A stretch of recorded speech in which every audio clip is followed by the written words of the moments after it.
ini kan masih di sekitar, mohon maaf, ijazahnya Pak Jokowi, ijazahnya Pak Wapres Gibran dan lain sebagainya kayak. Kewenangan Mahkamah Konstitusi berdasarkan pasal itu dianggap dibacakan, Pak. Jadi kewenangan dianggap dibacakan, ini akan dinasihati karena sedikit sekali kewenangannya. Nah, sekarang Bapak masuk ke legal standing. Kenapa Bapak merasa dirugikan dengan berlakunya norma undang-undang yang dimohonkan pengujian ini? Silakan. Kedudukan pemohon legal standing. Pemohon adalah warga negara Indonesia yang berprofesi sebagai advokat dan wira swasta yang memiliki hak konstitusional berdasarkan pasal 27 ayat 1 Undang-Undang Dasar 1945 yang berbunyi segala. Nggak usah dibacakan, Pak. Iya. Bapak jelaskan saja nih, kalau advokat nih harus jelas, yang kecil-kecil kayak begini nih lisan saja begitu, Pak. Oh iya. Nah, coba Pak jelaskan ke kami mengapa Bapak memiliki legal standing. Apa yang dirugikan Bapak dengan norma ini?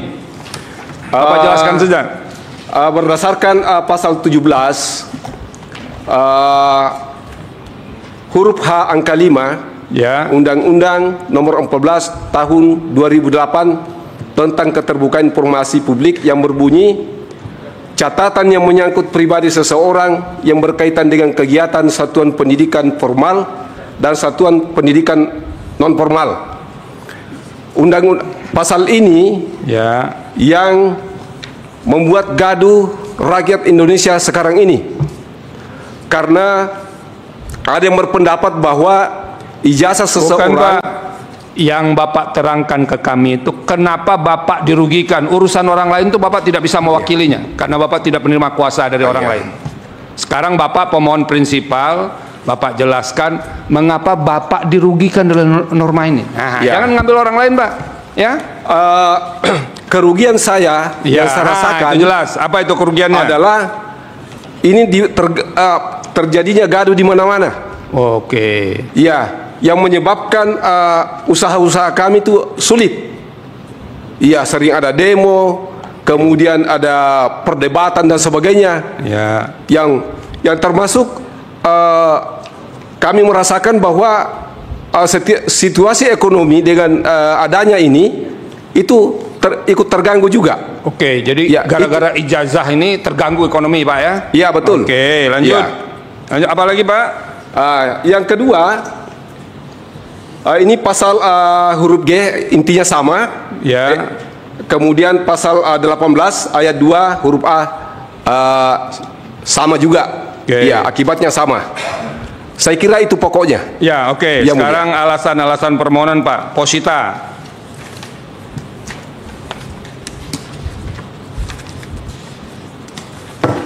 Positanya, ya. Satu, bahwa pemohon adalah warga negara Indonesia yang memiliki hak konstitusional untuk mendapatkan informasi publik yang jujur dan transparan, khususnya terkait pejabat publik yang dibiayai dari keuangan negara.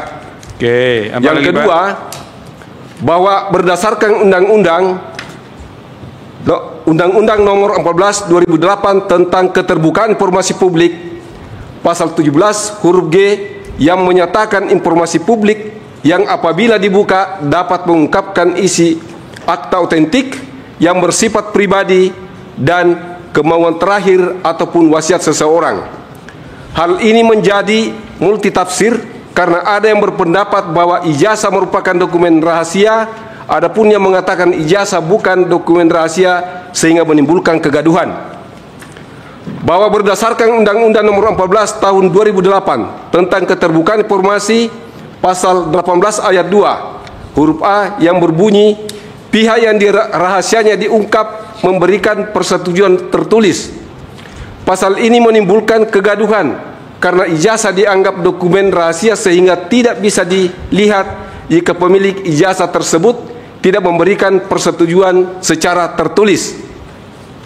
Yang keempat, bahwa Undang-Undang Nomor 14 2008 tentang keterbukaan informasi, pasal 17 huruf G dan H angka 5 serta pasal 18 ayat 2 huruf A yang menimbulkan multitafsir yang mengakibatkan ketertiban nasional terganggu. Karena itu pemohon berpendapat bahwa jika ini dibiarkan maka stabilitas nasional bisa terganggu merusak sistem pendidikan karena para elit saling memaki dan mencaci seperti bahwa yang ingin mengetahui ijazah seseorang adalah orang yang tidak waras. Ada pula yang mengatakan bahwa orang yang mempercayai fotokopi ijazah adalah gangguan jiwa atau orang dungu. Dalam peristiwa ini yang dibahas ijazah seseorang mantan presiden yang lulusan Universitas Gadjah Mada yang publik ingin membuktikan keaslian ijazah tersebut. Namun pihak UGM tidak memberikan keterangan yang disertai bukti sehingga semakin gaduh. Karena itu pemohon melakukan gugatan perbuatan melawan hukum kepada UGM di Pengadilan Negeri Sleman dengan tujuan kegaduhan dapat dicegah agar tuntutan pemohon tidak dilanjutkan. Pemohon mengajukan mediasi agar dokumen yang membuat gaduh masyarakat dihadirkan di pengadilan untuk dibuktikan agar kegaduhan selesai dan pemilik ijazah bersedia atau tidak keberatan ijazahnya diperlihatkan di pengadilan, namun UGM tidak bersedia sehingga pemohon mengajukan permintaan informasi publik namun tidak ada yang memberikan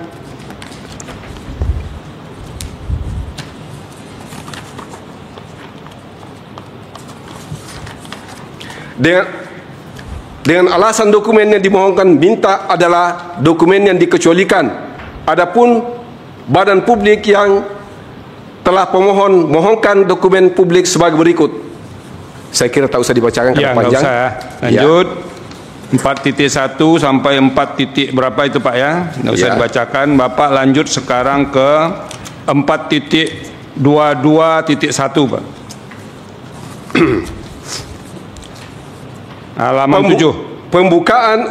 Pembukaan Undang-Undang Dasar 45 yang berbunyi, kemudian daripada itu untuk membentuk suatu pemerintah negara Indonesia yang melindungi segenap bangsa Indonesia dan seluruh tumpah darah Indonesia dan untuk memajukan kesejahteraan umum, mencerdaskan kehidupan bangsa dan ikut melaksanakan ketertiban dunia yang berdasarkan kemerdekaan, perdamaian abadi dan keadilan sosial. Maka disusunlah kemerdekaan kebangsaan Indonesia itu dalam suatu undang-undang dasar negara Indonesia yang terbentuk dalam suatu susunan negara Republik Indonesia yang berkedaulatan rakyat dengan berdasarkan kepada ketuhanan yang Maha Esa, kemanusiaan yang adil dan beradab, persatuan Indonesia dan kerakyatan yang dipimpin oleh hikmat kebijaksanaan dalam permusyawaratan perwakilan serta dengan mewujudkan suatu keadilan sosial bagi seluruh rakyat Indonesia.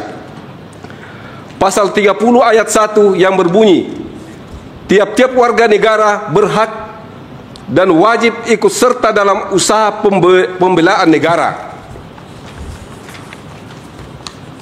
4.22.3 pasal 31 ayat 1 dan ayat 2 yang berbunyi sebagai berikut. Tiap-tiap warga negara berhak mendapatkan pengajaran. Yang kedua, ayat 2, pemerintah mengusahakan dan menyelenggarakan satu sistem pengajaran nasional yang diatur dengan undang-undang. Lanjut petitum, Pak. Petitum.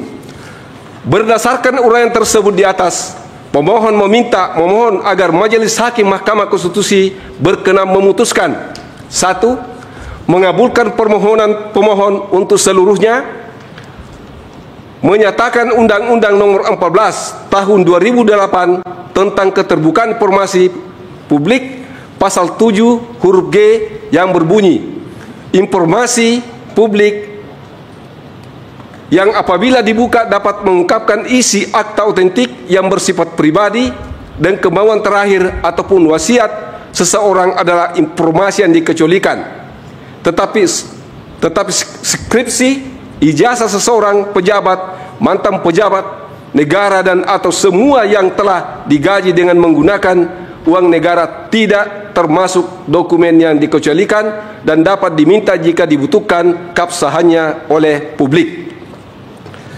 Yang kedua, menyatakan Undang-Undang Nomor 14 Tahun 2008 tentang keterbukaan informasi huruf H angka 5 yang berbunyi, catatan yang menyangkut pribadi seseorang yang berkaitan dengan kegiatan satuan pendidikan non formal dan satuan pendidikan non formal merupakan dokumen dikecualikan, tetapi skripsi, ijazah seseorang, ijazah pejabat, mantan pejabat negara, dan atau semua yang telah digaji dengan menggunakan uang negara tidak termasuk dokumen yang dikecualikan dan dapat diminta jika dibutuhkan keabsahannya oleh publik.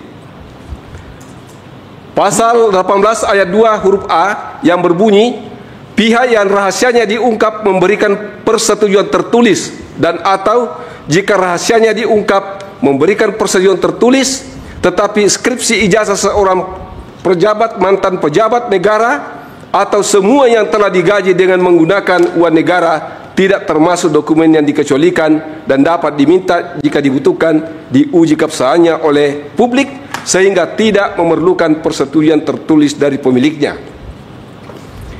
Menyatakan bahwa skripsi ijazah yang dimiliki oleh pejabat publik strep ASN bukan dokumen yang dikecualikan dan dikeluarkan dari pasal 17 huruf G dan H angka 5. 3. Menyatakan bahwa baik skripsi, ijazah maupun surat keterangan lainnya yang bukan termasuk dokumen dikecualikan berdasarkan Undang-Undang Nomor 14 Tahun 2008 Pasal 17 bagi pejabat publik, ASN atau pegawai pejabat BUMN baik yang masih aktif maupun sudah pensiun dan dapat diminta oleh publik jika dokumen tersebut digunakan untuk dipelajari, diperiksa karena dicurigai atau oleh instansi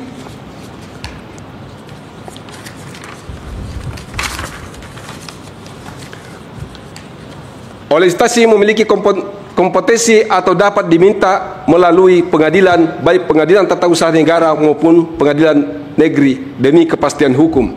Nah, teman-teman, kembali lagi di channel ini. Jangan lupa subscribe dan komen agar tidak ketinggalan informasi yang lebih lanjut serta informasi-informasi terbaru yang akan kita sampaikan.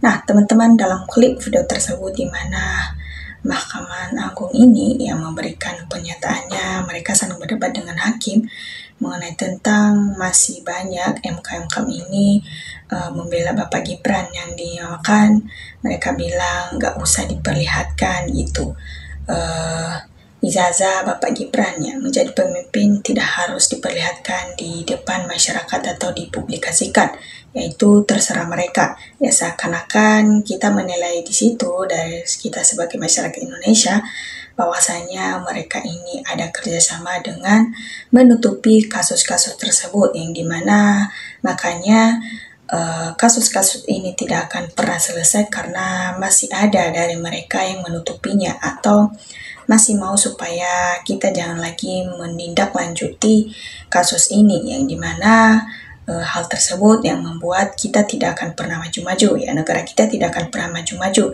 ya, hanya demi keuntungan pribadi, ya, mereka rela membela berpihak kepada satu pihak hanya untuk kekuasaan atau kepentingan diri sendiri, ya. Tentunya mereka melakukan hal tersebut mungkin mereka ada kerjasama. Ya, kerugian jangan bilang ekonomi, simpel saja kerugian sebagai warga negara yang merasa dibohongi jika penjabat benar-benar memasukkan dokumen persyaratan pendaftaran pejabat negara, ya, karena itu berdampak akan suatu kebijakan yang akan diambil pada waktu yang menjabat, ya. Ibaratnya dalam hal tersebut, ya, kita tahu bahwa ini yang akan merugikan kita, ya. Tentunya mereka masih mau membela orang-orang yang bersalah, ya, hanya demi keuntungan pribadi, ya, mereka menghalalkan segala cara untuk memasukkan hal tersebut, padahal itu yang membuat negara kita tidak maju-maju dan itu yang membuat negara kita terpecah belah, ya. Kerugian secara pribadi memang tidak ada, tapi pemalsuan ijazah itu adalah membohongi masyarakat seluruh Nusantara, ya. Ibaratnya mereka membohongi kita, ya, itu adalah suatu kerugian kita sebagai masyarakat Indonesia karena hanya demi mau menguasai negara ini, kalian menghalalkan segala cara untuk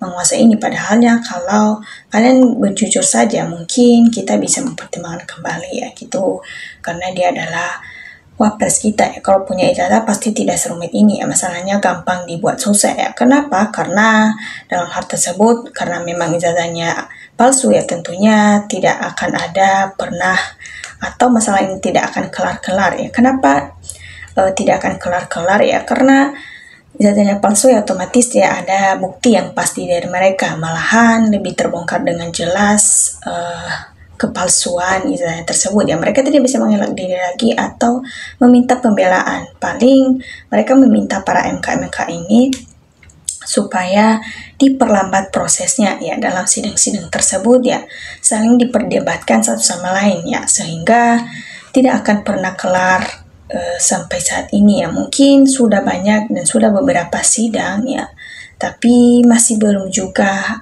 ada dari mereka untuk melakukan hal tersebut, memberikan kebenaran yang sewajarnya ya. Seharusnya banyak misalnya Resmond dan Roy juga bisa hadir, dan Dr. Tifa yang mungkin bisa berjalan dengan lancar karena pembuktian hal tersebut. Namun ya mungkin mereka juga banyak kesibukan dan hal-hal lain juga yang masih diurus ya, karena dirugikan sudah 10 tahun dipimpin oleh pemimpin yang mempunyai ijazah tidak jelas ya. Memang banyak hal-hal yang membuat kita sudah rugi ya. Salah satunya satu negara kita sudah dirugikan, sudah dibohongi oleh bagian dari mereka ini ya, Bapak Jokowi ini.